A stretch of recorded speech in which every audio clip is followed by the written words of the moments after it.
안녕하세요. 기장 김지하 채널 김태현입니다. 피해자 한 분을 만나봤고요. 오늘은 또 다른 피해자 한 분을 만나보도록 하겠습니다. 네, 안녕하세요. 예, 안녕하세요. 언제 네. 이슬비 씨를 알게 되셨나요? 2016년도쯤에 인스타로 알게 됐어요.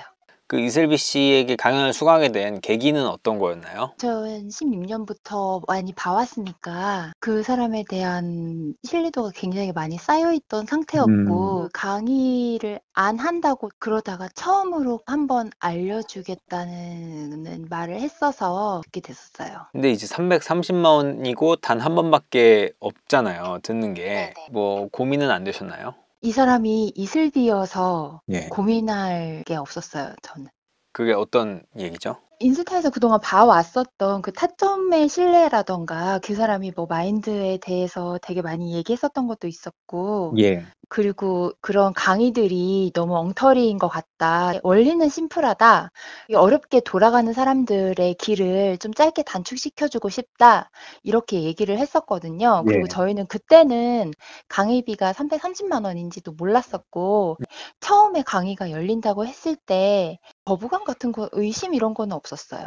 갔을 때 행사장 분위기는 어땠나요?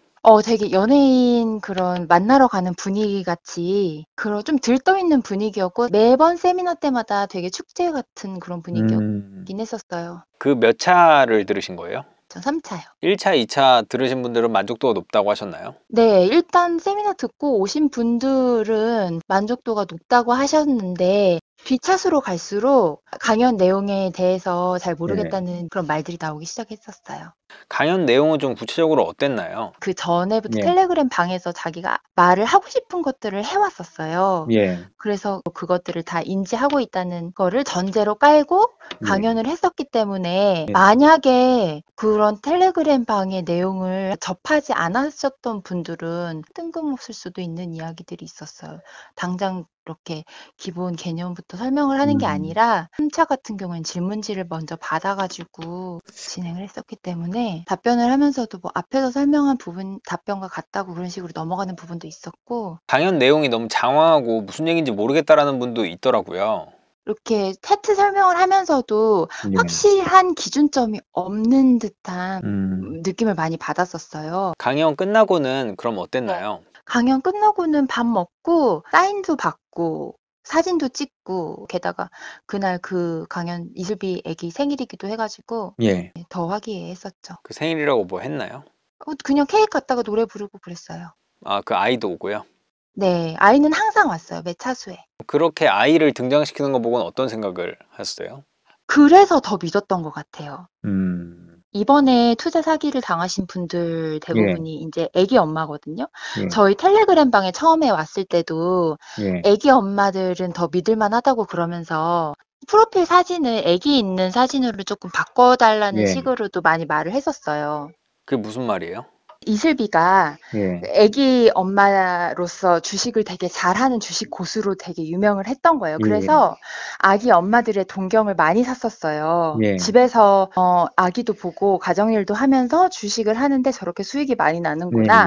그래서 동경의 대상이 많이 됐었는데 그러다 보니까 텔레그램 방에 주부들이 많았죠. 그래서 그 텔레그램의 프로필 사진을 자기는 아기 엄마들이 더 좋다 그러면서 우리 얼굴도 알아볼 수 있게 자기 얼굴 사진으로 바꿔놓자. 아기 얼굴 사진도 있으면 더 좋고 뭐 이런 식으로.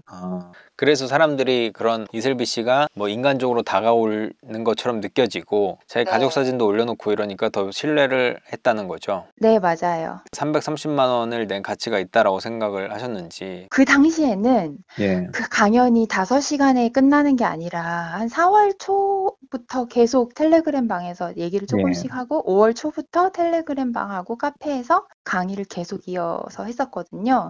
그래서 이슬비가 그렇게 말하기도 했어서 더 그렇게 세뇌가 됐는지도 모르겠는데 비싸다고는 생각을 했는데 이슬비의 강의를 듣는다면 이 정도는 감내해야 되지 않나 하는 분위기가 훨씬 더 컸었죠. 강연 전후의 채팅방 분위기는 그렇게 계속 화기애애했고요. 4차 정도까지는 화기애애했었는데 이제 5차 정도 돼서부터는 그 잘 모르겠다고 하시는 분들이 좀 눈에 띄게 많아졌었어요.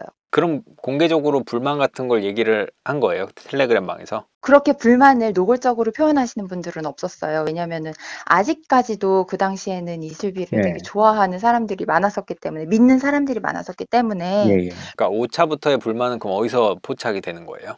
잘 모르겠다고 말이 나오기 시작하는 거죠. 그게 그 텔레그램 방에서 표현할 수 있는 최고의 수위 정도였던 것 같아요. 그럼 거기다 대고 다른 사람들은 뭐라 그랬어요? 이해한 사람들이 조금씩 도와주면서 같이 해보자, 뭐 공부를 더 해보자, 뭐 이런 식으로. 채팅방에서는 이슬비 씨가 주도해서 얘기를 막 하나요? 아니요. 이슬비는 한 밤에, 새벽에 이런 때 많이 왔었어요. 밤에 와서 자기 지금 해서 매매하는 거 동영상 올리거나 아니면 차트 설명 조금 하거나.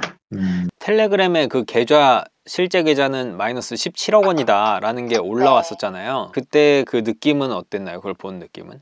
저는 살면서 그렇게 공포스럽고 무섭고 황당한 적이 없었던 것 같아요. 정말 살면서 가장 무서운 순간이었어요. 굉장히 뭔가 인간적인 배신감도 느꼈고, 왜냐면 이슬비를 보면서 희망을 꿈꿨던 사람들이 되게 많아요. 근데 그게 다 거짓말, 몇 년 동안의 거짓말이었다고 생각을 하니까 굉장히 황망하고. 마이너스 17억이 공개된 이후에는 사람들 반응은 어땠나요? 뭐 환불해달라고 하고. 그런 요구가 나오니까 어떻게 대응이 나왔나요? 이 세미나 주최하는 대표가 이슬비 남편인데, 환불 못 해드립니다, 돈 없습니다, 이렇게 말을 하더라고요. 근데 그럼 그 공부했던 것도 되게 너무 아깝지 않나요? 이거 뭐 그 공부가 실제로 없는 공부는 아니더라고요. 유튜브라던가 책이라던가 다 있는 내용이어서 그 내용을 다시 좀 발전시켜 보겠다는 분들도 계시고, 다시 원래 하던 매매로 돌아가겠다는 분들도 계시고, 당분간 주식을 쉬겠다는 분들도 계시고. 그러니까 이슬비 씨가 한 강의 내용이 뭐 다른 강의 내용의 짜깁기이기 때문에 완전히 없는 내용을 뭐 창조해낸 건, 이슬비는 근데 그게 정말 진리이자 원리이자 그렇게 얘기를 했었거든요. 무슨 그런 진리를 풀었다 뭐 이런 식으로도 얘기를 하는데, 도대체 무슨 진리를 풀었다는 거예요? 파동의 원리를 알려주겠다. 아, 그렇군요. 예. 참 지금 보면은 되게 허탈하시겠어요. 네.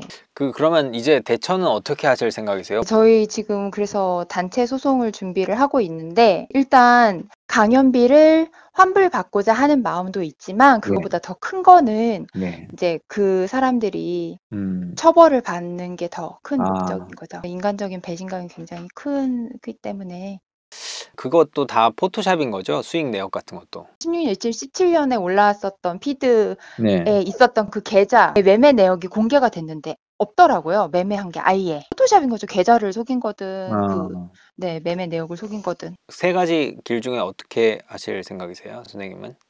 저는 공부를 계속 해볼 생각이에요. 이슬비 강의를 듣기 전에도 추세 매매를 해왔었기 때문에. 네. 알겠습니다. 오늘 인터뷰해 주셔서 감사합니다. 네, 고맙습니다. 네, 이렇게 두 분의 피해자 얘기를 들어봤는데요. 뭐 결국은 시간 날렸다, 돈 날렸다, 이렇게 요약할 수 있을 것 같습니다. 속인 사람이 나쁜 사람이지 뭐 속은 사람 잘못은 아니니까요. 악플이나 댓글 같은 거는 유의해 주시기 바랍니다. 오늘은 여기까지 하겠습니다. 구독, 좋아요, 알림 설정까지 부탁드립니다. 20만 가자!